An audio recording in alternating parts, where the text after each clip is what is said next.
ഓണക്കുലകളിൽ കേവനാണ് ചെങ്ങഴിനാടിന്റെ ചെങ്ങാലിക്കോടൻ. തേനൂറുന്ന രുചിയും രൂപഭംഗിയുമാണ് ചെങ്ങാലിക്കോടനെ മറ്റ് നേന്ത്രവാഴക്കുലകളിൽ നിന്നും വ്യത്യസ്തമാക്കുന്നത്. ഓണവിപണിയിൽ ചെങ്ങാലിക്കോടന് ആവശ്യക്കാർ ഏറെയാണ്. തേനൂറുന്ന സ്വാദും സ്വർണവർണ്ണവും രൂപഭംഗിയും കൊണ്ട് ആരെയും മോഹിപ്പിക്കുന്ന ചെങ്ങാലിക്കോടന് ഓണവിപണിയിൽ വൻ ഡിമാൻഡാണ്. കുലകളിൽ ഉരുണ്ടതും ഏണുകൾ ഇല്ലാത്തതുമായ കായകളാണുള്ളത്. മൂപ്പെത്തുമ്പോൾ കായകളിൽ ചുവപ്പ് കലർന്ന തവിട്ട് നിറത്തിലുള്ള കരകൾ പ്രത്യക്ഷപ്പെടാൻ തുടങ്ങും. ഈ പ്രത്യേകതകളാണ് ചെങ്ങാലിക്കോടനെ മറ്റു വാഴക്കുലകളിൽ നിന്നും വ്യത്യസ്തമാക്കുന്നത്.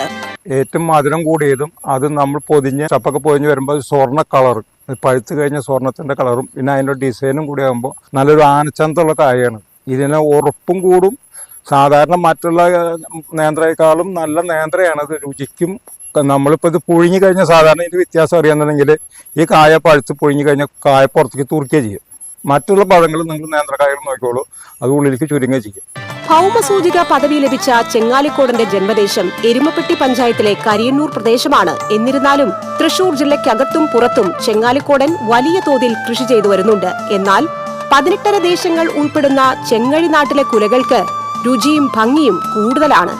മച്ചാട് മലനിരയിൽ നിന്ന് ഉത്ഭവിക്കുന്ന വാഴാനി, വടക്കാഞ്ചേരി, കേച്ചേരി പുഴയിലൂടെ ഒഴുകിയെത്തുന്ന എക്കൽ മണ്ണ് ചെങ്ങഴി പ്രദേശങ്ങളിൽ അടിഞ്ഞുകൂടുന്നതാണ് ഇതിന് കാരണമെന്ന് പഴമക്കാർ പറയുന്നു. ജില്ലയ്ക്കകത്ത് എരുമപ്പെട്ടി, വേലൂർ, വരവൂർ, കടങ്ങോട് പഞ്ചായത്തുകളിലും വടക്കാഞ്ചേരി, ചേലക്കര പ്രദേശങ്ങളിലുമാണ് ഏറ്റവും കൂടുതൽ ചെങ്ങാലിക്കോടൻ കൃഷി ചെയ്യുന്നത്. ഓണച്ചന്തകൾക്കു പുറമെ ഗുരുവായൂർ ക്ഷേത്രം ഉൾപ്പെടെയുള്ള ക്ഷേത്രങ്ങളിൽ ഉത്രാടം നാളിൽ കാഴ്ചക്കുലകളായി സമർപ്പിക്കുന്നതും ചെങ്ങാലിക്കോടൻ നേന്ത്രക്കുലകളാണ്. 1000-1500 രൂപ വരെയാണ് നല്ല കുലകൾക്ക് സാധാരണ ലഭിക്കുന്നതെങ്കിൽ കാഴ്ചക്കുലകൾക്ക് മോഹവിലയാണ് ലഭിക്കാറുള്ളത്.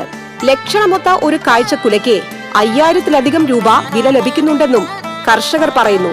നമ്മളിപ്പോ ഇതിന്റെ ഉള്ളിൽ ഒരു 1000 വാഴയാണ് വെച്ചത്. അപ്പൊ അത് നമ്മൾ ഗുരുവായൂർക്കാണ് കൊടുക്കുന്നത് ഈ കായ ഫുള്ളായിട്ട്. പിന്നെ ഒരു 10 മാസത്തെ ഒരു അധ്വാനമാണ്. കായ നന്നായി കിട്ടി, ഒരു കുഴപ്പമുണ്ടായില്ല, നല്ല കൊലകൾ കിട്ടി, എല്ലാം കൊണ്ടും നന്നായി. നാട്ടുരാജ്യമായിരുന്ന ചെങ്ങഴി നാടിന്റെ പെരുമ വിളിച്ചോതി കാലത്തെ അതിജീവിച്ച് നൂറ്റാണ്ടുകളായി നിലനിൽക്കുന്ന ചെങ്ങാലിക്കോടൻ നേന്ത്രവാഴക്കുലകൾ കേരളത്തിൽ മാത്രമല്ല കടൽ കടന്നും വിപണി കീഴടക്കിക്കഴിഞ്ഞു. TCV news, Erumapetty.